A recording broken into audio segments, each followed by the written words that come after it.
Did you always want a big family? We got it. I guess, yeah, you live with what you're dealt. No, that's fine, yeah. Yeah, we had you and Beth, and then there was a pause, and then Mary, and then they kind of came rapidly, and then that was it. But yeah, no, it's fine. We did all right. There was that break between you guys, and so it was really 2 and 4. Right.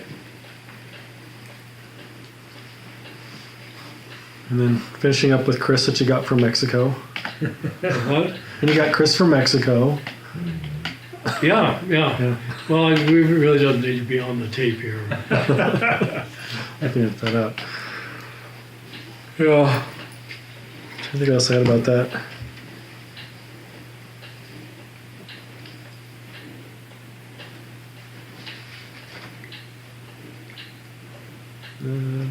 Got that part. So we're jumping around, so I was trying to get back to the thing. You expected less? No, but I just lost my place, sort of. So talk a little bit about, while he's looking, organization. So he talked a little, you talked about like Boy Scouts and youth group, and then you mentioned JCs. You were president of JCs at one point. But, talk about some of the other Toastmasters, other organizations you've been involved in, even, church and choir and gosh, a lot of stuff. Yeah, well, that's it. I'm done. You got it all for me. No, what it was, yeah, the Toastmasters was, well, once I got into the appliance business, the Toastmasters just kind of, I didn't have time because I'd work evenings a lot. And yeah, we got involved in church, and it's kind of worth noting, even though it's not, your mother, when we were in Rapid, we got involved in that Methodist church in downtown Rapid City, and they had, at that time, that's a big church. And at that time, the only time they had Sunday school was during church service. So all the little munchkins got pushed off to Sunday school during church service. And your mother did not like that. She thought the children should be in church with the parents. And I said, well, but you guys were good. We'd give you some funny little pills before church, and you were just great. But We were not. no, so anyway, she started the first early Sunday school. And as far as I know, it still is in existence. And because we go back every year, probably not anymore, when the Questers meet, and that brings up another organization that we had, was the Questers. Right. And Questers was an outreach of the church through the conference. It was a minister that started it, and it was an outreach to the base to give a little religion to these single base people. It was all single people. And so we knew nothing about it. But one Sunday after church, the guy that was the head of the Questers, a minister, got moved, as they do in Methodism. We're standing there innocently drinking, eating our cookie, and watching where you guys were, and want to talk to you. Okay, what do you need? Would you take the Questers? What are they? Well, it's a college-age youth group. At that time, it had grown from the base to the School of Mines to whatever, and then we expanded it a little bit. But we've got children, and we were like 2 years older than they were. Right. So it was a good fit. How they picked us, I'll never understand. Now, Dr. Bob Wagner was the head minister. And he had been my minister in Patterson. And Karen had babysat his children. Wow. So, small town, But anyway, so there was a connection there, and I don't know what it was. But so we took over the Questers, which we expanded to any single person going to the school of business, hairstylist, working, the base, the school of mines, whatever. We grew pretty good. And we ran it until we moved to, that was in 62, I think. So we ran it to 66 when we moved. We found another young couple to run it. And it lasted 2 more years, it's gone. But, so Dr. Bob Wagner, you said you knew him from Madison? Yeah, he was our minister in Madison. But he moved to Rapid City when you were in Rapid City? No, he was there when we got there. The church in Rapid City was the original church was a block away. And it burned in 1959, 58, 57, somewhere in there. And so Bob Wagner was a builder. He was younger. And he went in and he built that church. Got the money, shook the tree right, knew how to do it. He's a good man. I liked him. But it's just ironic or coincidental that he was there when you got there. Well, Karen and I, when we got there, she was Lutheran, and it was a fairly liberal Lutheran. For Lutherans, it was liberal, and I was Methodist, and we thought, well, let's shop. And there was a congregational church just up the hill from where we lived on Columbus Street, and we thought, well, that'd be great. We can just walk up there. And somebody came to visit us and said, come visit. And I think we went up one day during the week, and it was not friendly. So we're out of there. I mean, we're, 21 years old. And so then, well, let's go to the Lutheran church. We went to the Lutheran church. That was right downtown. And it was cold. Not the building, it was cold. Nobody was friendly. And at that time, Methodists couldn't take communion. Wow. If you weren't Lutheran, you couldn't take communion, period. And that didn't sit well with me.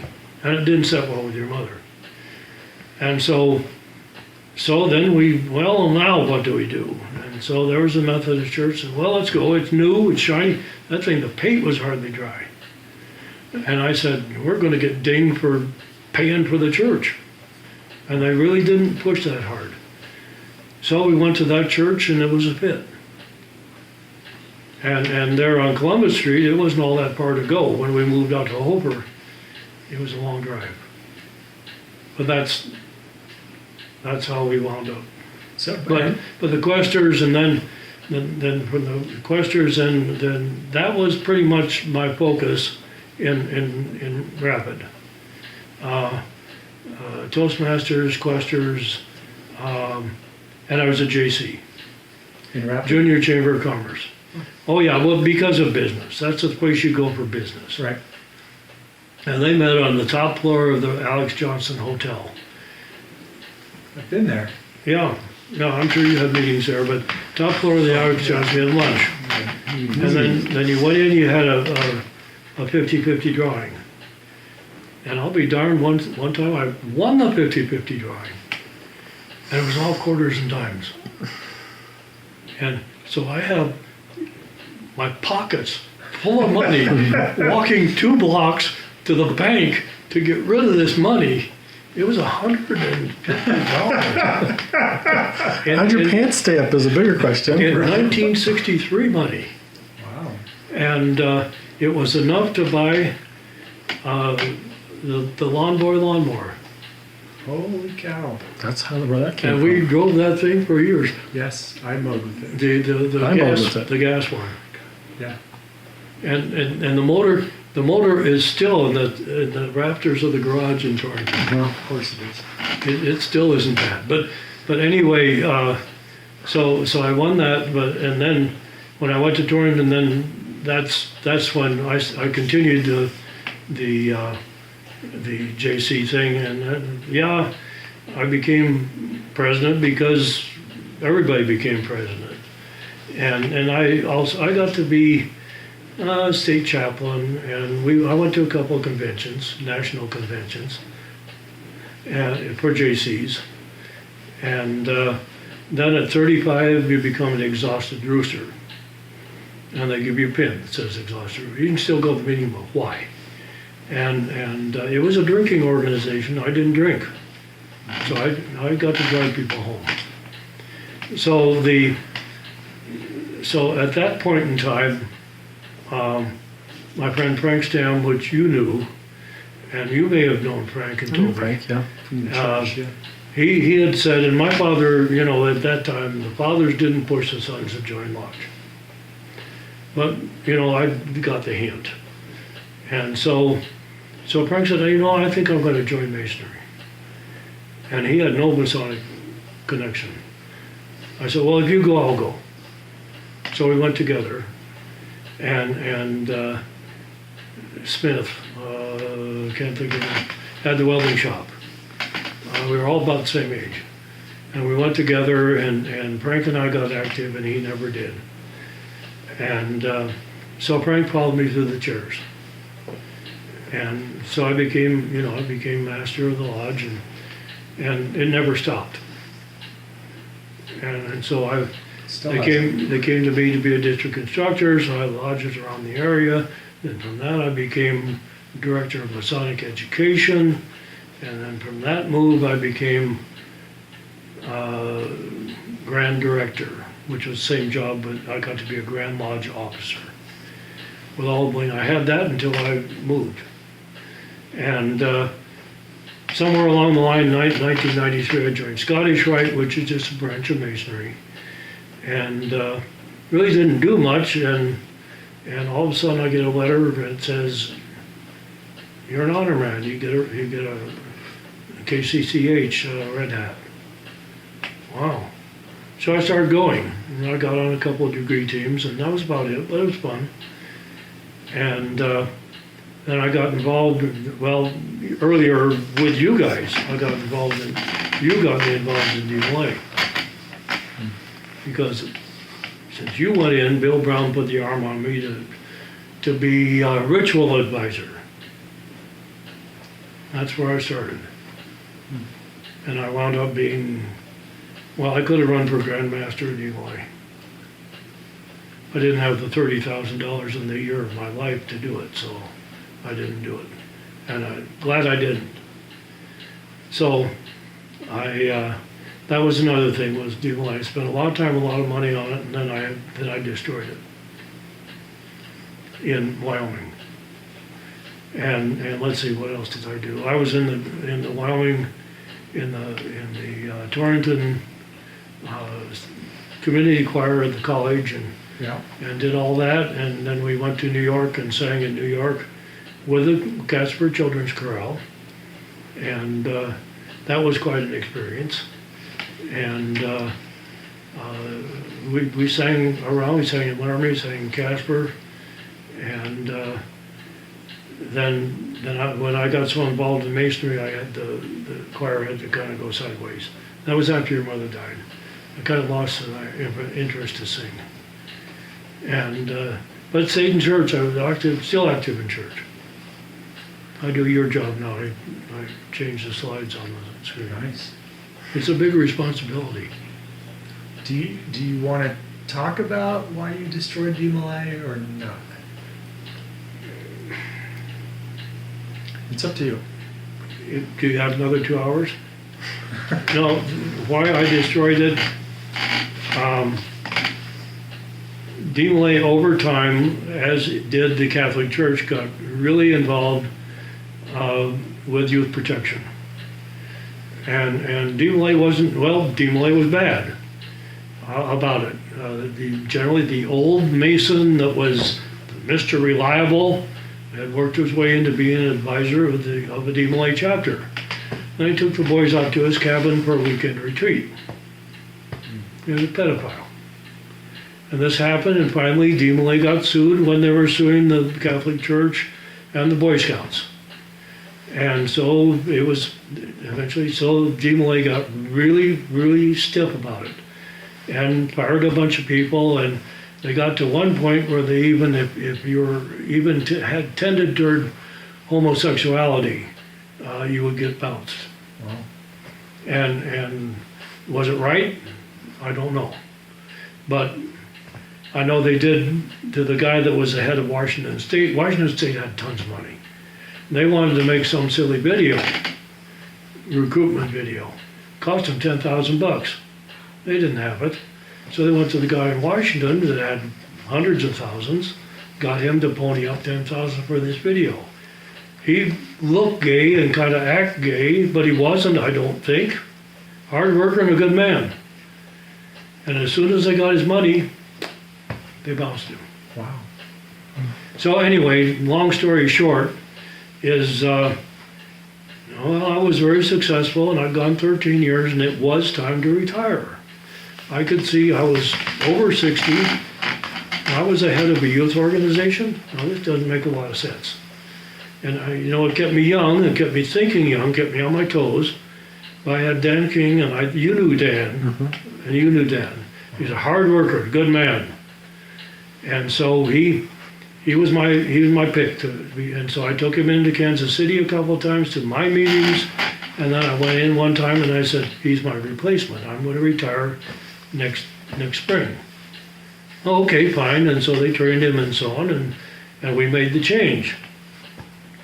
So we always took the boys. I took the top two counselors. I paid their way to the national convention, and I always went. And so it was in Buffalo. So your mother and I, this after I retired. So your mother and I drove to Buffalo and visited Pete and went back to the old high C far places in New York, and then went to this meeting in Buffalo. And then that was Dan's first meeting, and that was where they recognized me with the cross with the Grand Cross. Only a few guys have that thing. I call it the pompous ass pin, because the only people that have it are pompous asses. Now Keith knows. No, I mean, there was a lot of awards that went around. Well, this was one that the Grand Master Masons gave out, DeMolay gave. So anyway, I got that because I had taken South Dakota after I had Wyoming. So anyway, the long story short was that we had a state master counselor under Dan that shouldn't have been state master counselor. And he was very aggressive towards females, towards Job's daughters. You're not supposed to do that, obviously. And Dan brought him on line 2 or 3 times to do it, to straighten out. And he even and I was involved because I was his advisor. He said, you gotta help me in this thing. Because we were good friends. I never see him now. But, so bottom line was that his mother got all mad because his father was on the advisory council out in Rock Springs, and his mother got all mad because we put all this pressure on her son. But he had gone to a Job's daughter grand meeting and looked at the grand, what is it? Grand honored queen, grand honored queen. Okay. And said, boy, you got a nice butt, right out and loud in front of everybody else. And that really kind of brings things down quickly. And he was accused of other things. I won't go into that. So anyway, he went to this meeting, and Dan and I always shared a room. And remember, they were fired up about homosexuality and pedophiles. And so Dan made a mistake, and he took the son, a master mason, over 19 years old. He took him with him to the Buffalo meeting. And they went a day early so they could go he was a big roller coaster guy. So they went to the roller coasters in Ohio. I don't remember but it's a heaven for roller coaster people. Yeah. And he shared this room with this guy who's the son of my attorney. With the attorney's permission, he was an advisor. He was my legal advice to the state. And it was all, but the word got out to the mother, and the mother called Kansas City, and Kansas City came down on Dan and fired him. And we made a big fuss about it, and they let him stay on. What we did was we made a deal that Dan would have to quit. He quit. And I went back as EO. But Dan ran the state. Because he was my whatever. Gave him a title. And he could do this. They didn't make the pedophile thing because he shared this room with a active demolay. So we made this deal. And your mother was dead. I needed something to do. And it was right after she died. And so I ran the state for a year, and then we made a deal with the incoming Grand Master, who was a good friend of ours from Utah. Good friend, and he made me a promise, a Masonic promise, that he would reappoint Dan when he got to be Grand Master. And I would resign. And that was 1 year. And so at the end of the year I resigned, he appointed Dan.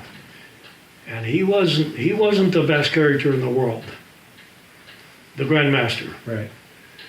And so everybody else heard about it, and so they put pressure on him because they had something on him, and I'll never know to this day. But they put pressure on the Grand Master to get rid of Dan, and he did.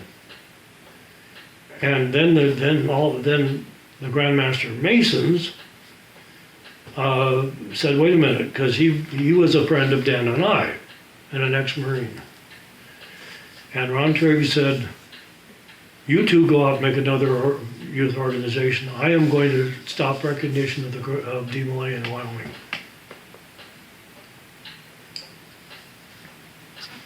And so that's what happened. Wow. But the Grandmaster DeMolay broke his promise, a Masonic promise. He could have been called up on charges. He was a white hat. He was a past Grand Master. He was da-da-da-da-da. They found out he went up the chairs in Eastern Star, to the Grand Eastern Star, Supreme Eastern Star. He was sleeping with the Supreme Guardian. Well, he was married, and his wife was the daughter of a past Grand Master of Utah. That guy has been. So it's still good for the youth. Now I'll come back and with a disclaimer. DeMolay is still good for the youth for what they do. They're almost gone. But the guys running it are still the same people that created this problem. Wow. And they don't, they're white hats. All these guys are white hats, past Grand Masters. And a white hat doesn't mean a hell of a lot, but it's just that you got a white hat. But you've taken the obligations. You ain't supposed to do that. No, you can cut most of that out. So that's what happened. Huh. I never knew the whole story. I knew parts Well, of it. I kept it veiled, and now it's been 2005, 15, 16 years. And it's coming back. They've got a couple, 3 chapters. They still have the chapter in Torrington, but there's no chapter. That's another thing. They've always had Torrington as a chapter, and it's never been a chapter. And they're supposed to remove you as a chapter when you don't pay your per capita. Yeah. I made the last per capita payment in 2006. Oh, wait a minute. There's something. Well, see, you got me going. Well, I mean, if you want, we can lighten it up and go back to Keith's question earlier, the nickname Wild Bill. I think that came from JC's, didn't it? I remember you guys made a raft for the races. Oh, yeah, on the what was it? Inner tube float race. And you went up about 4 miles from the park in Torrington, and the rule was you had to have an inner tube, and you could put a piece of plywood on the inner tube, tie it down, and you had to use a pole. You couldn't use a paddle, you had to use a pole. And then you got on this thing and you had a 6-pack of beer or soda, and then you floated down, and the first one done, you paid so much money. And the chapter got to keep some money, and then it was given back as prize. We never won, but it was kind of a fun thing. Then we had a barbecue afterward. So what happened to the 8mm camera that you had? Well, we dumped the thing, and the 8mm camera hit the basement, and it never did. I still have it. It still doesn't work. Yeah. I remember that. Yeah. Oh, that's a sad day. Yeah. So Dad said it was a drinking organization. I remember when they had the meetings at our house, and there was a traveling bar that was part of the. Oh yeah. It was bad, and that's why I'm not a Shriner. It's the same thing. They were a shrine. But they would come and set up in the basement, and everybody smoked and. Well, everybody smoked anyway. Yeah. You know, that's something I never did. I smoked a little bit when I graduated from high school, and it made sores in my mouth. And I said, enough of that. I got very lucky at times. So I quit smoking, and here I am at 83 almost. Yeah. No coincidence, probably. Did you find your place yet, by the way? We're all over the place. The only thing that I had in here, with all the organizations you're involved with, and we talked a little bit about some of the honors you've gotten through Masons and DMLA. Is there any honor that really stands out to you as probably being the most important or the most meaningful to you? Organization? Out of any of the organizations? Honors from any of those organizations. I know you have a long list of them. Yeah.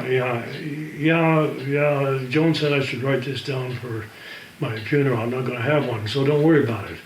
That's good to Yeah, I got eased up some planning on our end. Okay, that's a wrap. I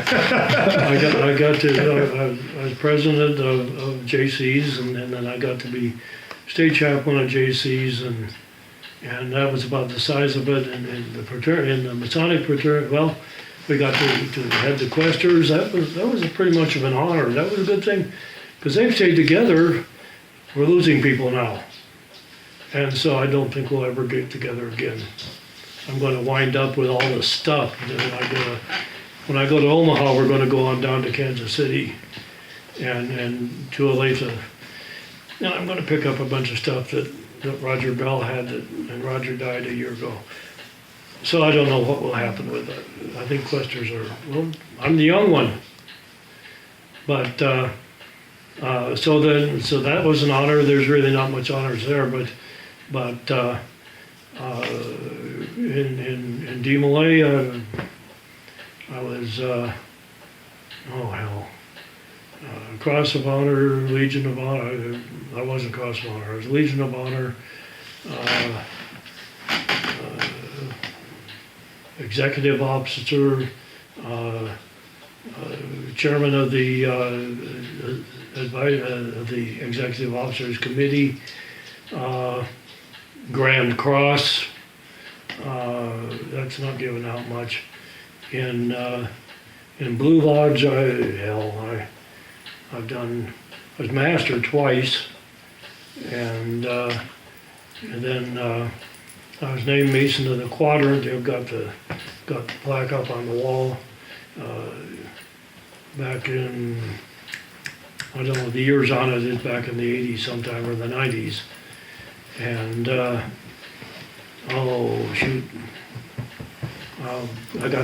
got to do some Grand Lodge stuff. I was asked to be Grand Master of Masons, and I couldn't afford it and didn't want to do it, and so I didn't do that. I had DMLA then, and it was very successful working for me, and that's where I wanted to put my effort. And I don't know, I've got, in Scottish Rite, I've got the Knight Cross Court of Honor, which is on the 32nd degree, red hat. And pretty quick, I'm going to get a white hat, which is 33rd degree, and only a few people get that. It's an honorary degree. Oh yeah, it's honorary. There's only 32 degrees in Masonry. Right. That's what they say, anyways. At that point, 33rd degree Masons get to advise the Venerable Master or the Grand Poobah in the state You can even become Grand Poobah. Yeah, chance. But, but still I'm a black hat. That's where you start. Start as a black hat, 32nd degree, then the red hat honor, then the white hat. So how I got it, beats the heck out of me.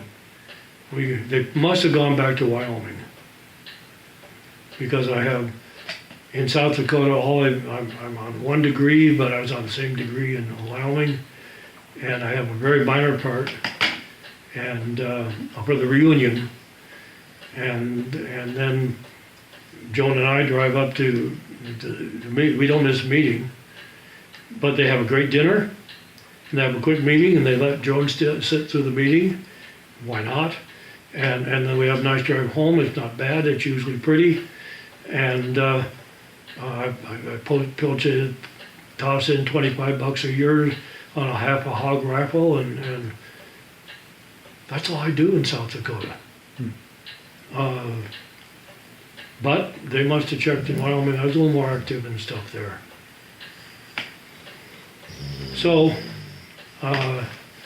probably something else happened, but I can't remember what it is. And Well, you've been on pretty much every committee in church too. I wasn't on missions, and that was about it. Yeah.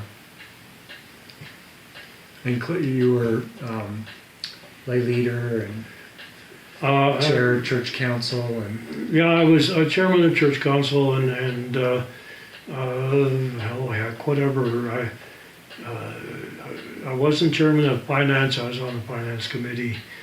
Mostly in a small church like that, you know, if you get active, you're dead. So they found you. staff parish relation, that was maybe one of the most enjoyable jobs, but it's a lot of work. I'm on staff parish now, but in a little church of 40 people, I showed up and I was new. I was on a committee right now. Yeah. But the good thing is, we don't meet. We do not have meetings. We want to have something done, 3 or 4 of us gather in the back room or in the coffee room and gather all up and say, this needs to be done. How do we do it? This way? Okay, done. Let's have coffee. That's the way it should be done. Sure. So that's how you actually get stuff done, right? Pretty much. Did you have any other questions about that or insights? Well, Well, we could go. unless you want to talk about Nathan Hale. Nathan Hale.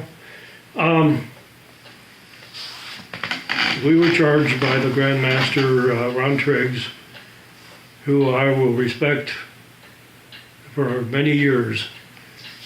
He's had a stroke. But Ron was an advisor years when I came on as executive officer, and he challenged me. He challenged me a lot. But then he got busy going up the Masonic tree, but then he kind of disappeared. And I thought, never kind of liked it. He's big mouth. He lawyer, and if he said hi, it took 20 minutes, and it was always very bombastic and so on. It was a lot of fun to listen to talk, but when this whole thing broke, he was just moving into Grand Master, and he had a good plan. He's a planner. He's a worker. He had a great plan for his year, and this thing blew up in his face. His plan went in the garbage. And he spent that whole year fighting this Cretan guy out of Utah.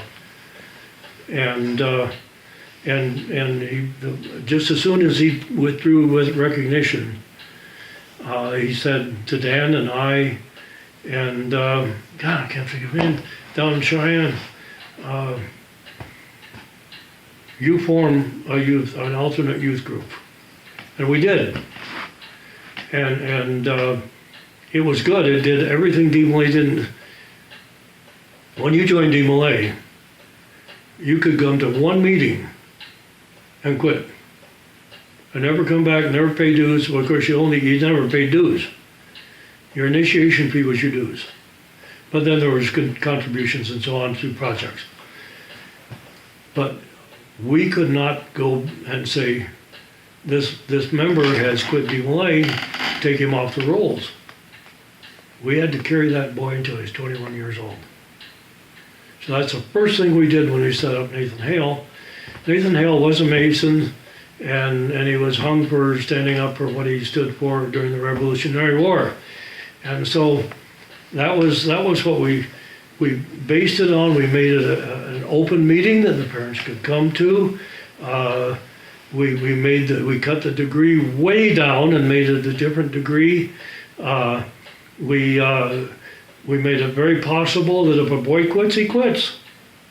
Just like Job's Daughters or Eastern Star or even the Blue Lodge. If you quit, you quit. In Blue Lodge, you're still a Mason, you're just not there. You can always rejoin. So we made lots of changes. I've got this stuff on the computer, but and it went. We got some success. We got 3 or 4 chapters going, and but the Grand Lodge of South Dakota, Wyoming never did support it. Never did support it, and finally it got to a point. And I think that was another case. That was the Grand Master of Wyoming, who was a personal friend of mine. I was his director of Masonic education, Grand Director, and we worked very closely. And matter of fact, I wrote two manuals for him. We wrote it together, but I wrote it basically, and he edited the things. And he said, you guys are doing a great job with Nathan Hale, and we need to back you up in this thing. But Scottish Rite, I'm very active in Scottish Rite and like it. But Scottish Rite Supreme supports that demolay in big words. And there was nothing going on in Wyoming. Wyoming is the only jurisdiction in the whole world that lost recognition, ever, in 100 years.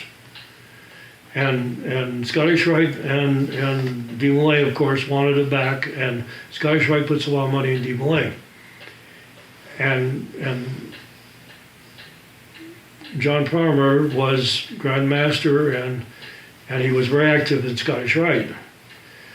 And we had a Sovereign Grand Inspector General, who was the head of the state. He wasn't doing the job. He wasn't doing well. We had Jack Nixon. I think you knew Jack. You knew Jack. Mm-hmm. Good man, Superman. He died. So they put the Schrader in, and Schrader didn't know what he was doing. Undertaker, he didn't know what he was doing. And so they wanted to get rid of him, but they had to put somebody in, and Farmer did a great job. A great Mason, a great job. And I know what they did. They said to him, you get demolay back, and we'll put you in as deputy so you can become SCIG in Wyoming. The what? It's only a speculation. What is the initials? Hmm? What would the initials? Sovereign Grand Inspector General. Okay. Of the Supreme, let's see, accepted and ancient and accepted Scottish rites. They've got all these acronyms, so SGIG. Sovereign Grand Inspector General, there's a white hat with a purple cord around it. And where he spits, grass don't grow. He's just like a Grand Master. But he's subservient to the Grand Master. But anyway, so we come to his Grand Lodge. He invites Nathan Hale to come and hand out pamphlets, meet people, do jobs, become very visible where they're working, talking to people. And there's a resolution on the floor to recognize demolay again, not to take out Nathan Hale, but recognize demolay again. And he said, we're going to go for a paper vote. Now, in Wyoming Masonry, when you vote, you have a paper, so big. And it's white, blue, and red. White means you're voting for 1, blue means you're voting for 2, 3 means you're voting for 3. And when you vote, if there's any question, you all stick your little thing up, and the Grand Master, and he has some people counting, he looks and says, okay, it fails or passes. And you can't argue it. You can say, he says, sit down. Grand Master has that power. And so So the vote came up, we got to discuss it and so on, and Farmer had promised me and Dan King that he would ask for a paper vote. Because when you put the paper up like this, you can't count them all. There's no way. So you get a paper vote, you write your vote down and you tear it off and they count it. They actually count the vote. So it comes time for the vote and he says, all in favor? He lied. And so they went up and he said, passed. Power of the gavel. He didn't ask the tellers to say what their count was or anything. Passed. And Ron Triggs stood up, started to stand up, and he said, sit down, Ron.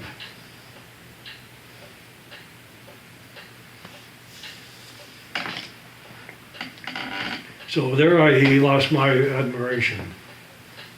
Because he made me a promise and he didn't keep it up. And you can't call a grandmaster on charges. So I think I missed the point. So tell me again about the vote and how that.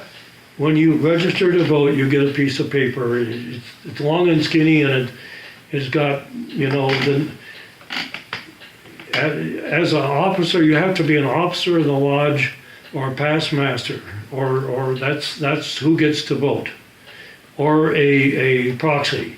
If a past master or one of the lodge officers can't go, then we can appoint a member that can go, and he can be that person and vote for that person.